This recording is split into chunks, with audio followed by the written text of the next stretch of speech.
noite a todos. Boa tarde.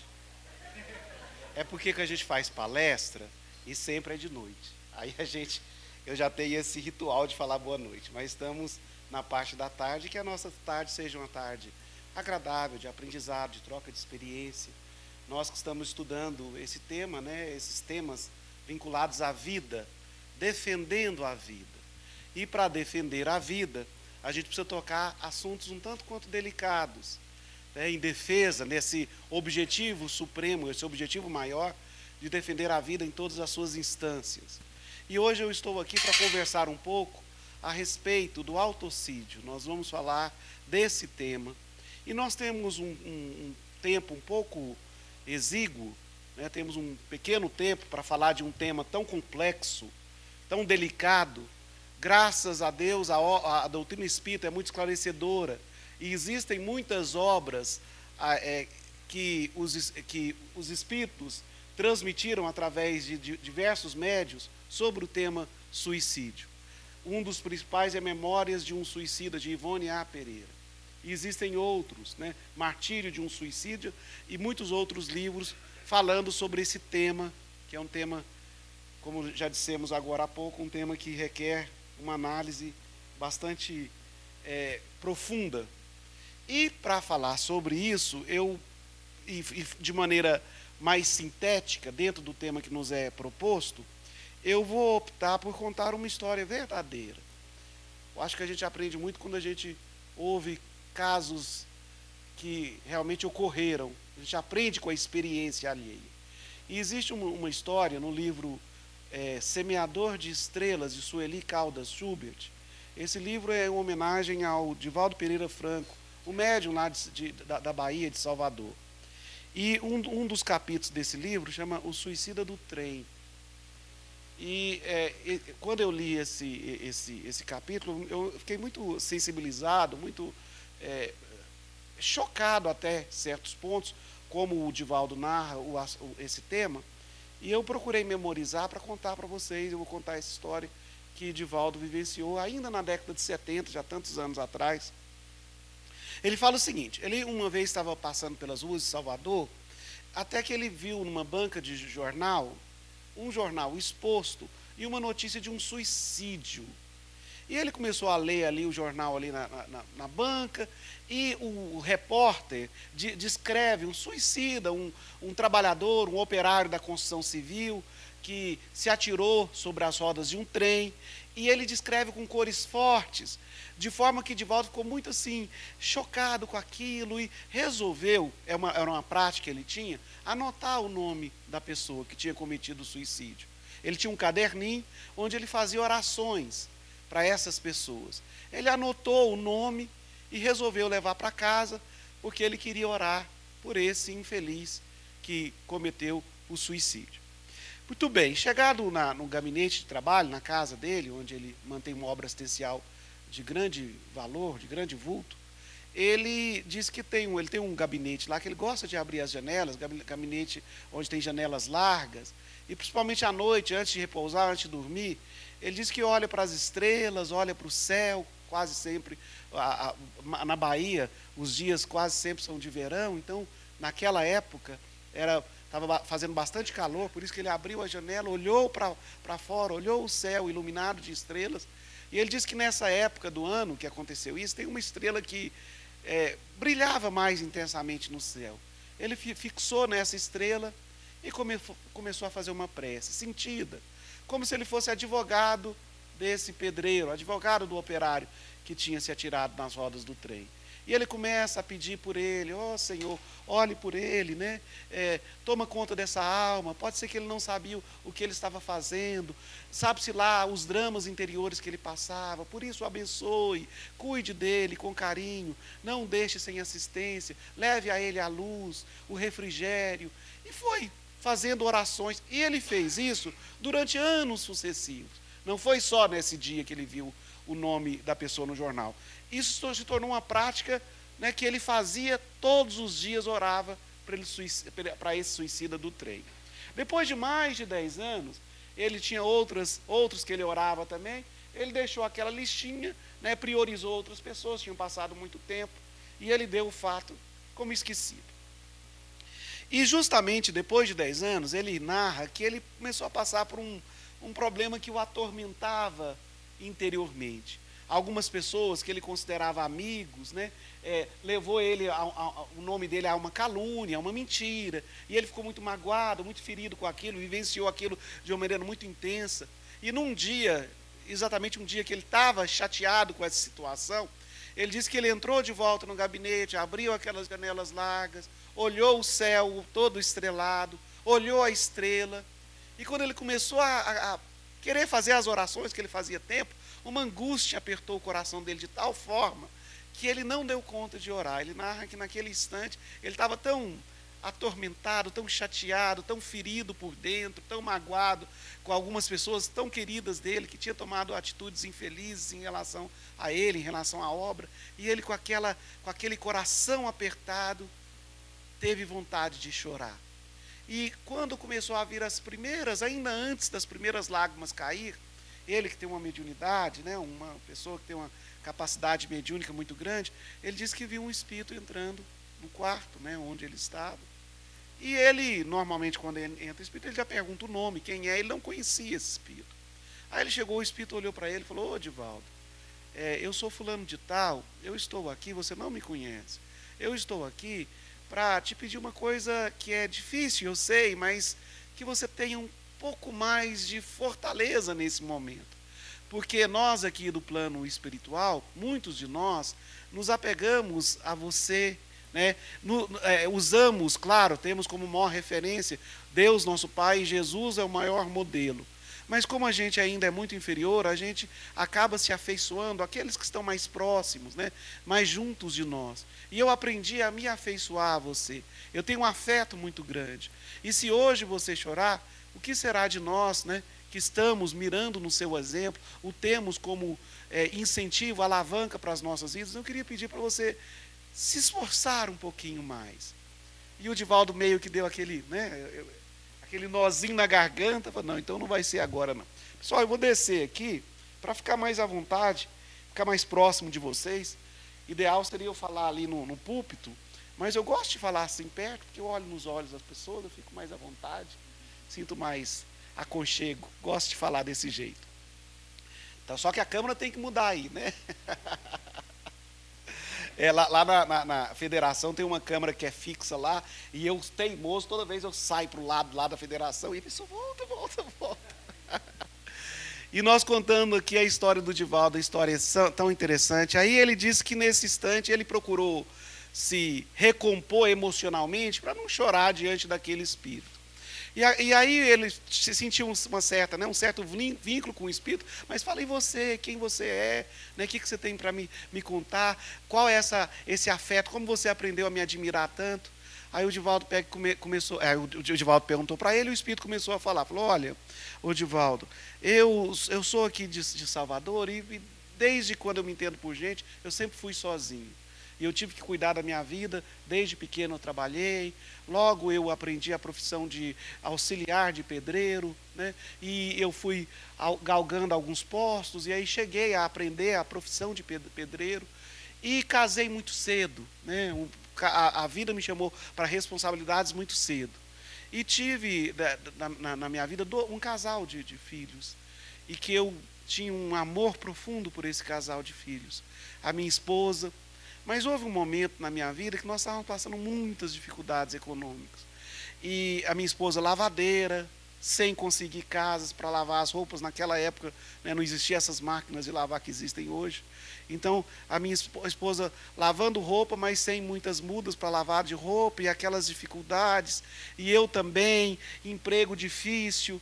E você não sabe o que é não colocar, a gente não ter comida para colocar na boca do filho. E que dor que é isso. Sabe, é uma dor devastadora, não é nem pela fome, mas é aquilo que é o mínimo, colocar uma comida, o mínimo que a gente pode querer da vida, né? Um arroz, um feijão, não ter para oferecer para o filho, mas isso é devastador, acaba com a moral de qualquer ser humano, de qualquer dono de família, dono de casa, isso traz uma dor profunda. Somado a isso, eu tinha uma certa tendência à melancolia, à tristeza, à depressão. E eu passava por alguns estágios em que eu ficava ensimesmado, calado, mudo. Meus companheiros de trabalho, algumas pessoas próximas me perguntavam, mas eu entrava dentro de mim como se eu estivesse entrando numa concha e me fechava naquilo e vivia uma dor que eu não sabia explicar o porquê.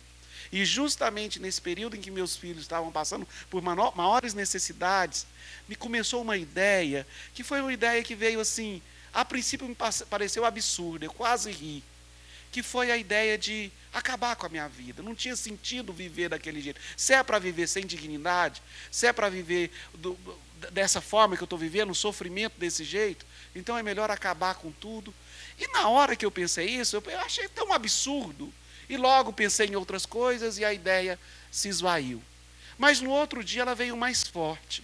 E eu comecei a pensar nisso.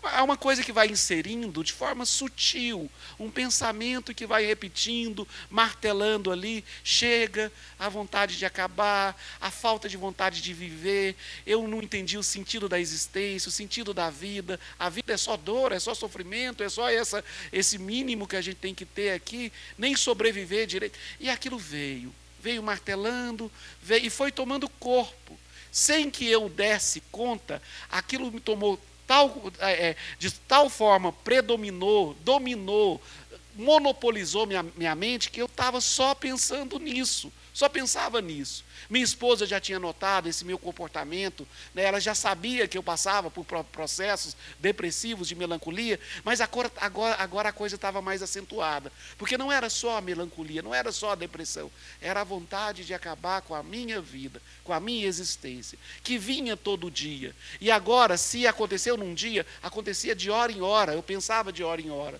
Pouco mais de tempo, eu começava a pensar isso de minuto em minuto, de segundo em segundo, de forma que eu só pensava em acabar com a minha existência. E aí, eu comecei a planejar o fato. Aqui próximo de casa, passa um trem aqui, tem um trilho de trem que passa aqui, e ele é regular, ele passa direitinho em determinada hora do dia, e eu sei o movimento, sei a hora, sei e calculei o local onde eu me atiraria e que não daria tempo de frear, o maquinista frear, e marquei direitinho, aquilo foi tomando conta, até que eu tomei coragem. Nesse dia, despedi com a minha esposa, num abraço e num beijo mais forte. Abracei meus filhos no último adeus. Olhei para os seus olhinhos inocentes, né? O menininho mais velho, meu, e a minha garotinha. Abracei, mas eu estava decidido, porque eu tinha alimentado muito essa ideia. Era uma forte agora, a coisa era forte, eu estava decidido. Eu não queria continuar vivo. A vida não valia a pena ser vivida. E tomado por essa decisão, quando o trem foi passar, havia uma elevação, um pequeno morrinho, e eu pulei. E o trem passou por cima do meu corpo. Aquilo que eu mais queria, o fim iria acontecer. O fim da vida, o fim da existência. O Divaldo olhou, era um depoimento nu e cru, e que, obviamente, ele ouvia com atenção, era um espírito, e o Divaldo enxerga espírito igual a gente enxerga pessoa, assim, sabe, ali ele enxerga numa clareza, né, tem uma clarividência muito grande, ali enxergava o espírito dando um depoimento, para ele nem esperava esse tipo de depoimento, e aí o espírito continuou falando, mas Divaldo, o fim não aconteceu. E por que não aconteceu? Porque o trem, quando passou por cima do meu corpo, ele esmagou a carne, os ossos quebraram, a caixa craniana estourou, os miolos ficaram ali expostos, explodido, aquele sangue. Mas eu não vi o fim. Eu continuei vivo. Pior, vivo e sentindo as rodas do trem passar por cima de mim. Uma dor que nenhuma palavra humana consegue descrever. Uma dor profunda, mas aquela dor dilacerante, aquela dor de explodir, aquela dor física, uma dor do trem que passava e que não parava de passar, e eu ouvi o apito do trem, o maquinista assustado antes de eu ter, segundo antes, o maquinista assustado, apitando o trem, roda esmagando, roda não parava de passar, e não parava de passar, e eu não sei quanto tempo precisar, porque eu perdi a noção de tempo, de hora, de dias, de noite, eu perdi a noção de tudo. eu só sentia aquela dor. E depois de tanto tempo sentir aquela dor, de repente eu me vi liberto daquela cena. Mas quem disse que eu tive algum refrigério, algum alívio? Ao contrário, continuei a sofrer, não mais a cena do crime, mas eu estava numa região desoladora, uma região onde não era nem frio e nem calor. Não havia uma árvore sequer. Se havia árvore, eram tocos, eram paus, eram árvores, né, galhos sem um mínimo de verde, apenas aqueles galhos pontiagudos.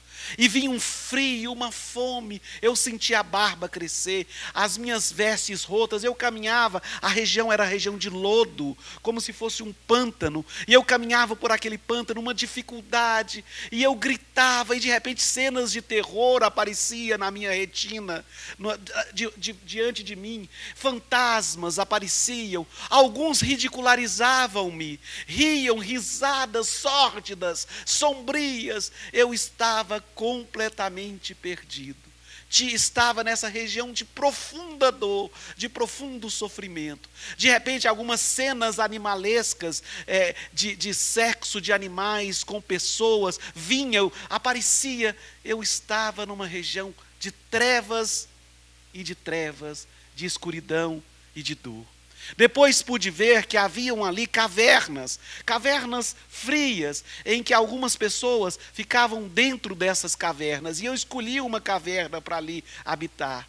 Mas quem disse que eu descansava dentro dessa caverna? A caverna era apenas um abrigo para as intempéries, para as tempestades, mas mesmo assim, eu era assaltado constantemente por seres infernais, que de certa forma sentiam prazer, de certa forma se rejubilavam por eu estar vivendo uma situação dessa. E eu não sei precisar quanto tempo fiquei assim. Eu só sei que em breve segundos, em instantes fugidios, eu ouvia alguém pronunciar, mas dizia o meu nome,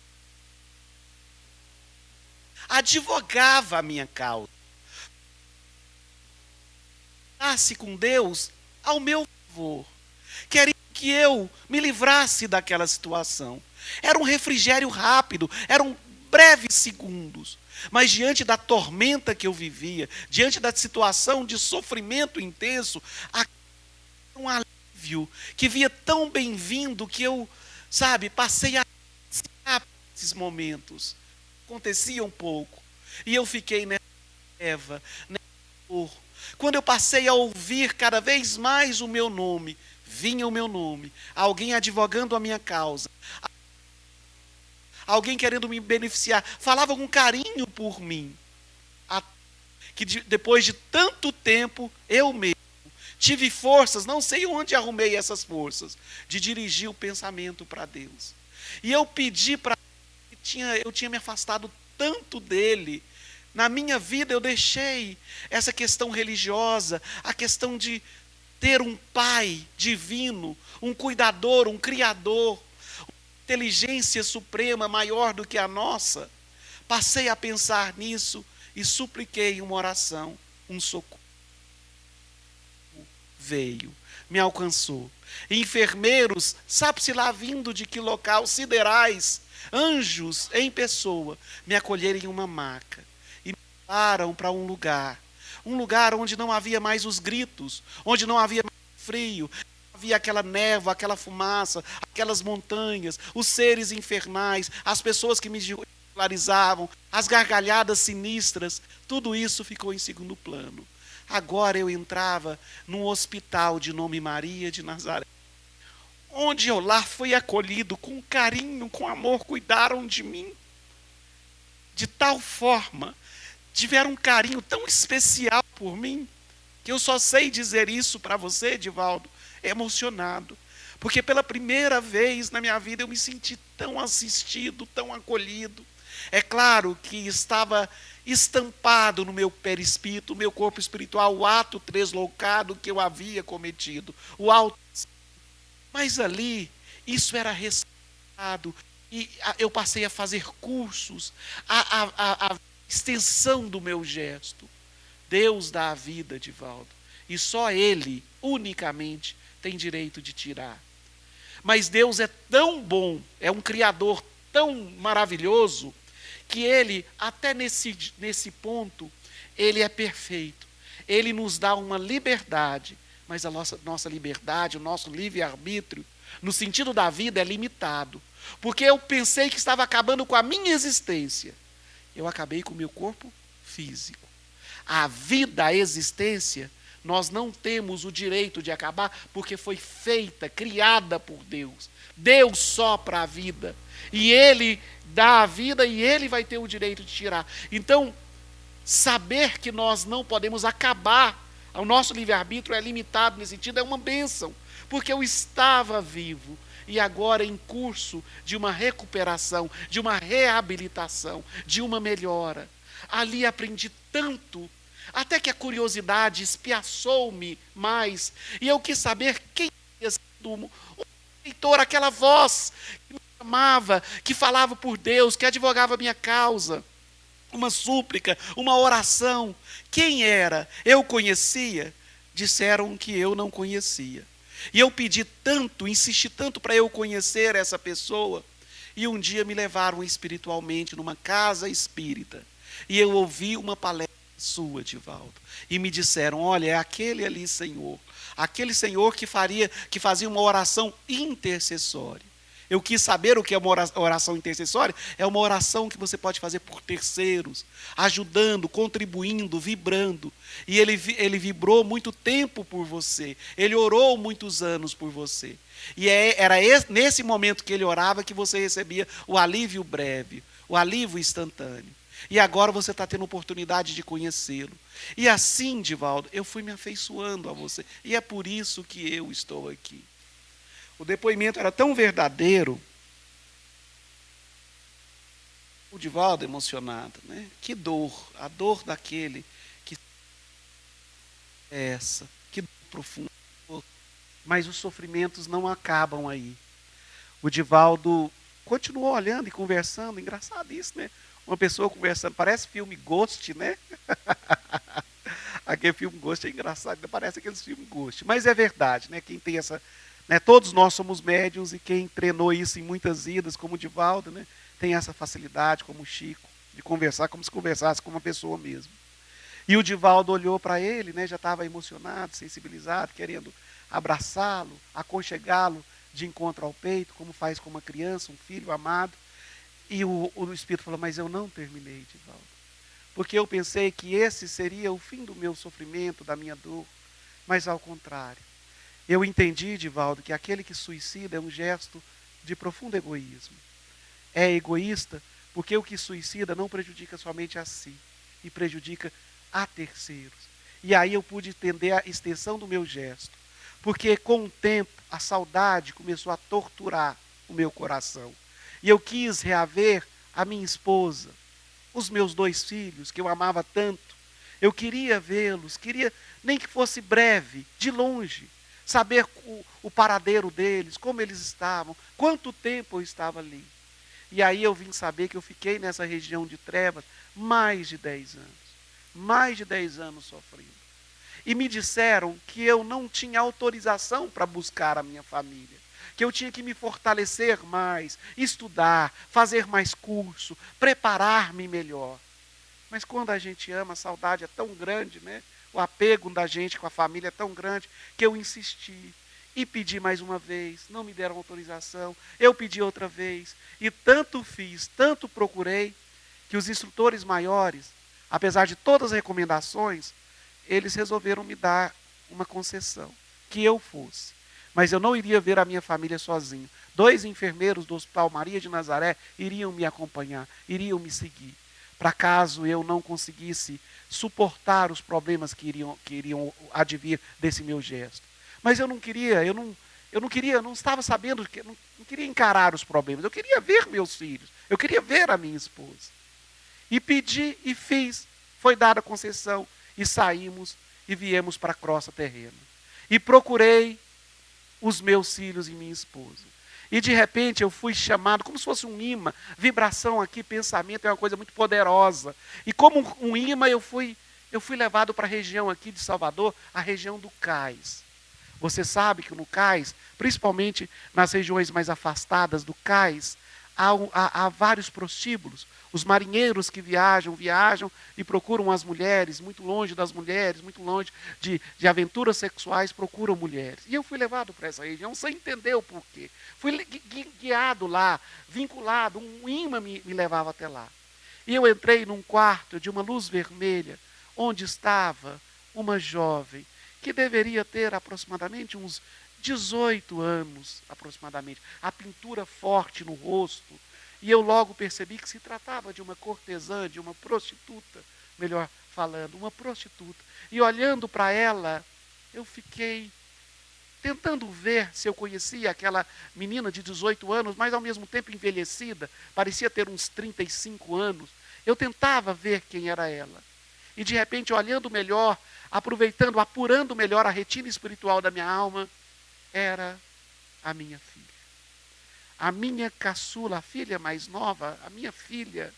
E quando eu olhei, eu passei a identificar os pensamentos dela.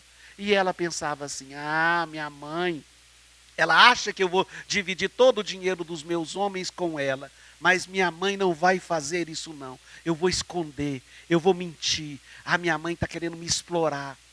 Divaldo, a minha filha tinha se tornado uma meretriz. Mais do que isso, era explorada pela própria mãe. E quando eu ouvi aquilo, eu tive uma emoção, e ela captou a emoção.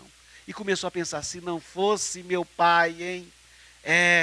Se meu pai não tivesse cometido aquele ato acovardado, abandonado a vida, nos deixado numa situação de penúria, talvez eu estivesse numa situação melhor. Ele é o culpado.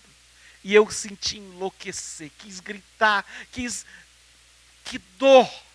Eu te falei mais cedo, Divaldo, da dor física do suicídio. Ela é pequena diante dessa dor moral. A dor daquele que agiu diretamente no prejuízo daquele que ama. Eu era amado pelos meus filhos.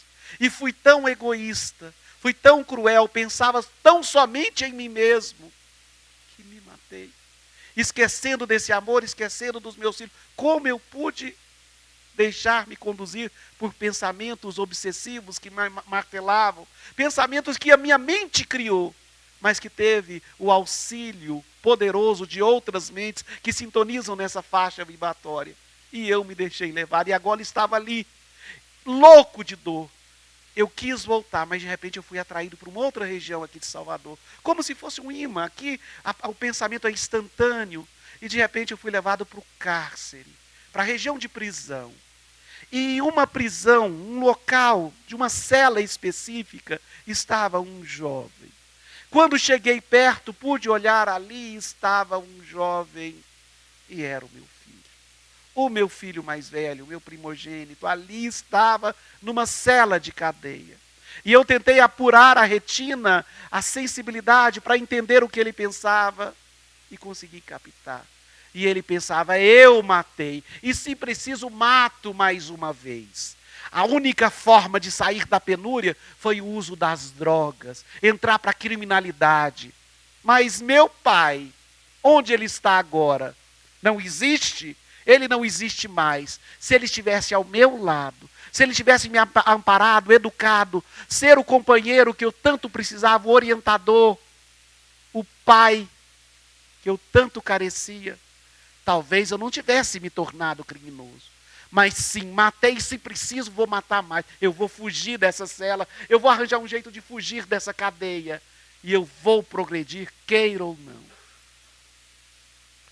Divaldo, meu filho falar isso, a minha filha falar aquilo, eu enlouqueci. Dei um grito, os enfermeiros pressurosos vieram e me conduziram de volta ao Hospital Maria de Nazaré, onde eu não pude voltar para a mesma ala de tratamento. Eu tive que ser localizado numa ala onde eu iria receber um tratamento mais intensivo, para que eu pudesse aproveitar melhor as oportunidades que seguiriam. Mas, Divaldo, Depois de muito tratamento, depois de muitos dias que se passaram, me recuperei um pouco. Passaram muitos anos e agora eu estou próximo de reencarnar.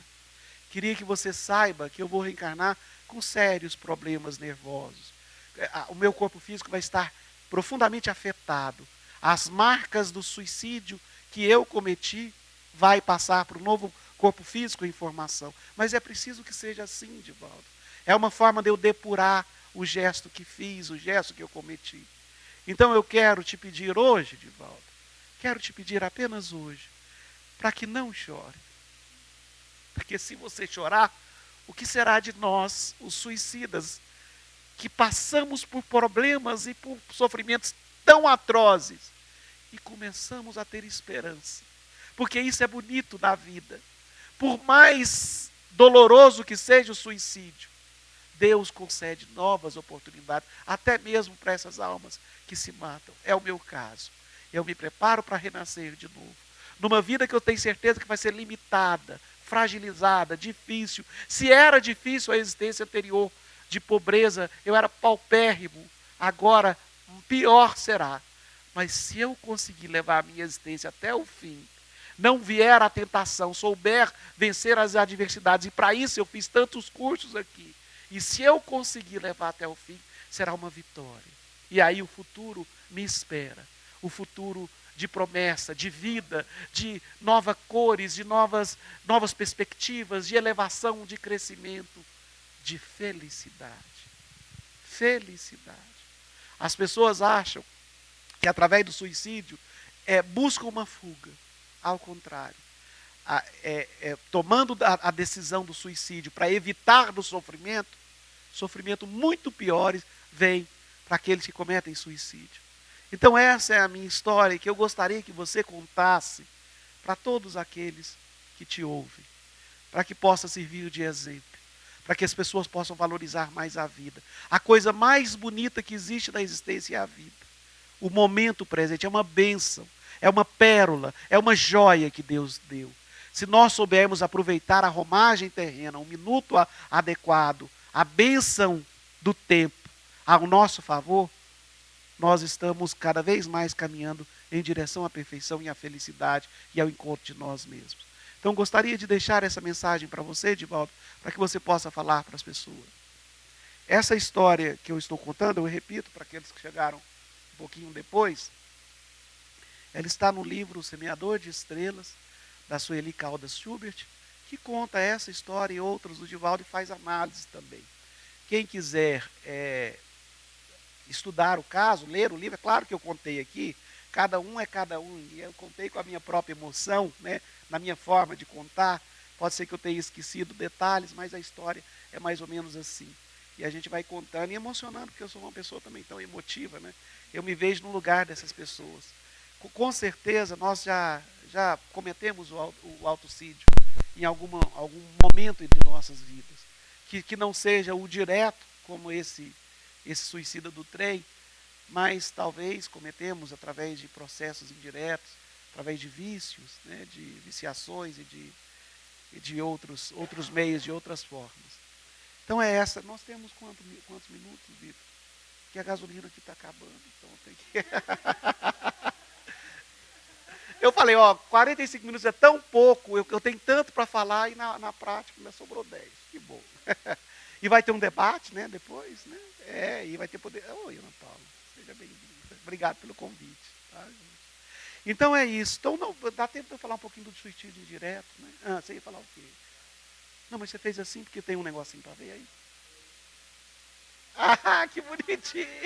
Gostei demais. Super legal. Tem a plaquinha. Igual aqueles, no futebol, né? Vai ser substituído e tal. A plaquinha ali, tá, né?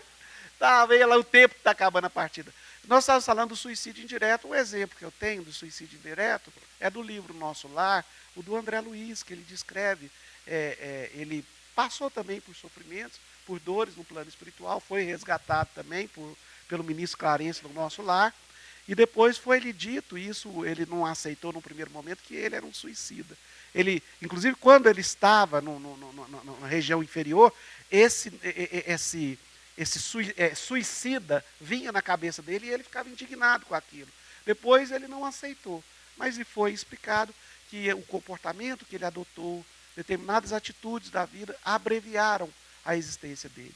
E ele está em curso, em processo de suicídio mesmo. Ele ficou em curso, em processo de suicídio. Que ele precisaria, a partir daquele momento, aprender, né, aceitar primeiro, porque realmente é um processo de aceitar, de admitir as nossas falhas. Nós podemos nos matar, seja através de processo, isso até hoje a medicina explica, né, quando você é uma pessoa muito nervosa, né, quando você é uma pessoa irritável e que não aceita, e que discute, e que aquilo, né, de certa forma, atua no corpo somático e causa determinados problemas, doenças e etc., que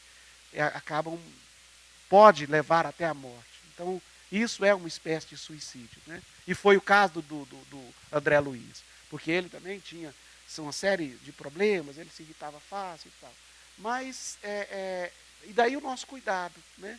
Ao cuidado, levar uma vida digna, né? Essa existência é tão bonita, a coisa melhor dessa vida é a gente poder estar aqui, nesse momento, enriquecido, amparado por essa doutrina, que é uma doutrina tão maravilhosa, uma doutrina espírita, que tanto esclarece, que tanto nos estimula, que tanto nos empurra, e que tanto nos alerta, não é verdade?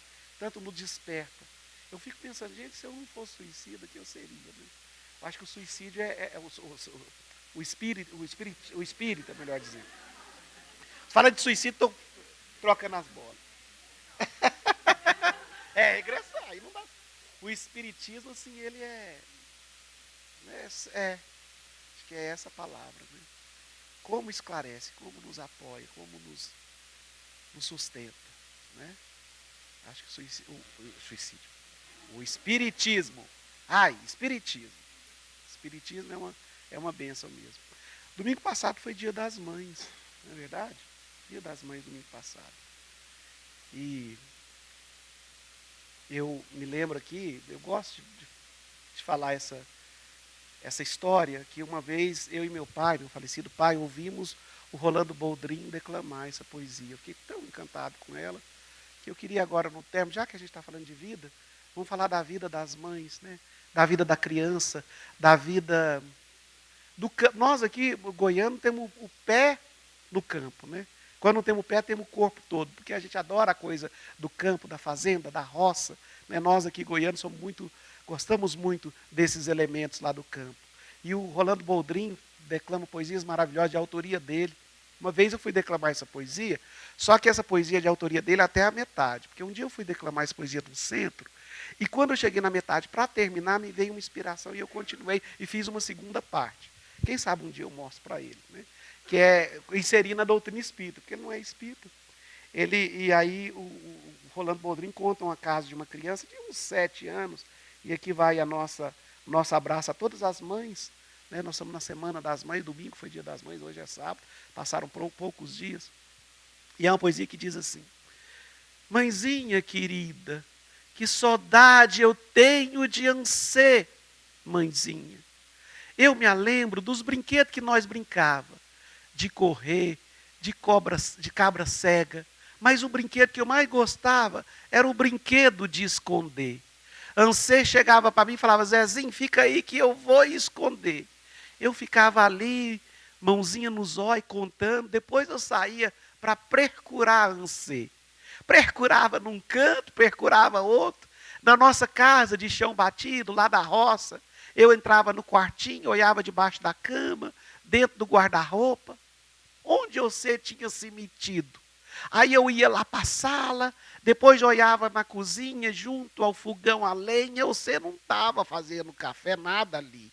E eu pensava, gente, onde essa mamãe está? Aí eu pensei, vai ver que ela está lá no meio das árvores, escondida, no pé de jaca, no pé de abacate, no pé de manga. O nosso quintal tinha tantas árvores, e eu fui para lá, você não estava. Aí eu me sentia sozinho, uma solidão que ia subindo assim, tomando conta do meu coração. E eu fazia biquinho para chorar. Mas antes que eu chorasse, Ansê me aparecia. Aquela pele muito negra, o sorriso branco nos lábios, na boca, e eu abraçava, anseia assim, Zezinho, ora Zezinho, eu estou aqui. E era uma felicidade te ter junto de mim. Que saudade eu tenho de Ansê, mãezinha. Eu me lembro que era de noitão, me acordaram de supetão. E eu fui lá para fora e vi umas pessoas diferentes, uns rostos diferentes na casa. E eu, entre esses rostos tudo, não vi o seu. Aí falei, uai, onde é que a minha mãe está? Aí falei, será que ela foi se esconder de mim? Na sala tinha umas pessoas com os lenços nos olhos e um caixote preto, umas velas crepitando.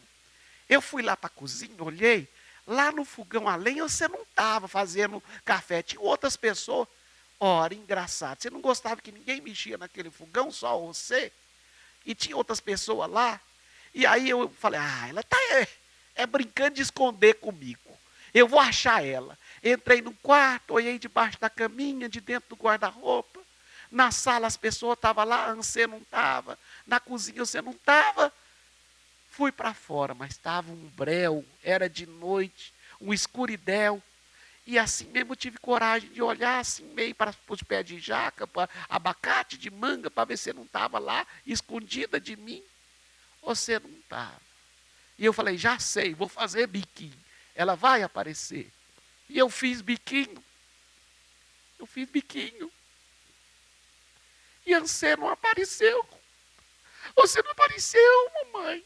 Você não apareceu esse dia, no outro dia, no outro dia, no outro dia. Chegou o dia das mães. E eu molhei o travesseiro. Eu molhei o travesseiro, porque eu não tinha mãe. Era sábado, véspera de dia das mães. No outro dia é dia das mães. E eu chorei. E chorei. E me vi num lugar bonito, assim, florido, cheio de vida, cheio de alegria, cheio de energia.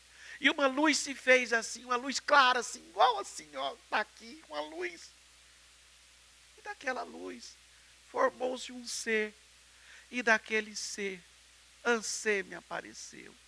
Ajoelhada como me ajoelhava para abraçar, a pele muito negra, os dentes brancos na boca.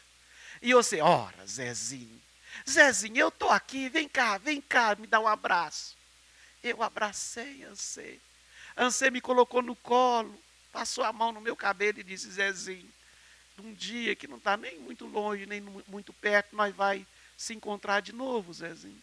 Mas agora, vai para a terra que eu daqui, juntinho de Jesus, pertinho de Deus, estou velando por você. Vai, Zezinho. E eu acordei no outro dia.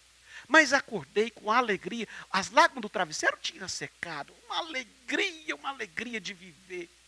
E estava tão feliz, saí sorridente. Uma pessoa passou para mim e falou, ai Zezinho, por que você está com essa alegria toda? Hoje é dia da mãe, das mães, você não tem mãe? Eu olhei para ela e falei, eu tenho mãe sim. Ela está pertinho de Deus, juntinho de Jesus. Ela só está fazendo, sabe o que comigo? Ela está brincando de esconder comigo. Mamãe está viva, só está brincando de esconder. E um dia eu vou encontrar com ela. Eu tenho certeza que vou. Ah, se vou. Que saudade eu tenho de Ansê, mãezinha. Que saudade eu tenho de Ansê. Que Deus abençoe todas as mulheres e as mães. Que assim seja.